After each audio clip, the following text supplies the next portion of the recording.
Well, Ukraine's military claims to be pushing ahead in a new counteroffensive. And Ukrainian President Volodymyr Zelenskyy is rallying his country with a new message for Russian forces. Але окупанти мають знати, ми будемо їх гнати до кордону, до нашого кордону, лінія якого не змінюється. Окупанти її добре знають.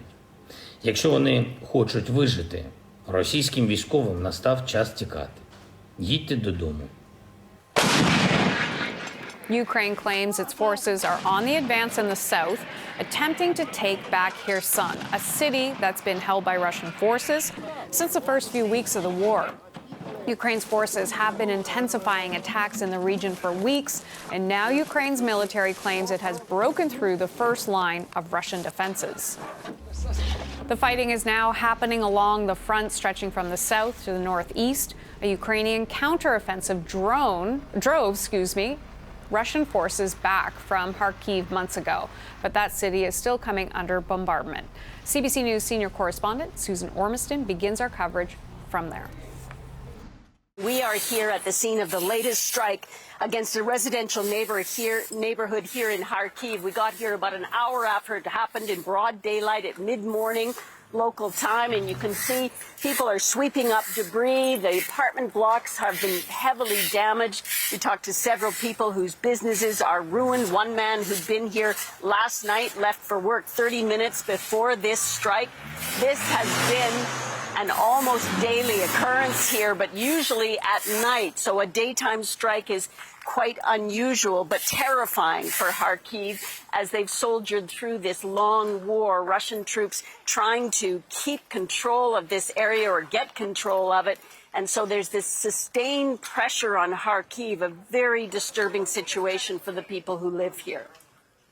Talk about the counteroffensive in the south. Tell us the latest on that, Susan. Yes, well, as you've been reporting, Ukraine said it mounted a counteroffensive. Sorry, we're just getting a truck roaring back here. Announced a counteroffensive on Monday and says that there has been sustained military activity in the areas of Kherson and Mykolaiv. But this morning, an advisor to the president warned that any big gains, any change, fundamental change to that area will not come quickly.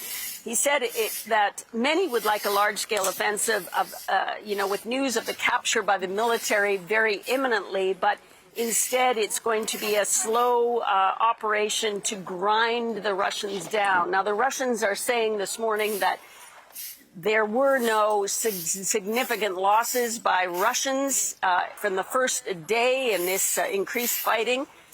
Ukrainians are saying that, in fact, they pummeled Russia and there were a large number of casualties there. It's very hard to verify what's going on in that southern region, but for sure, a very critical area, that southern corridor. Russia claimed Kherson early in this war, and Ukraine very much wants to get it back. CBC News senior correspondent Susan Ormiston in Kharkiv, Ukraine.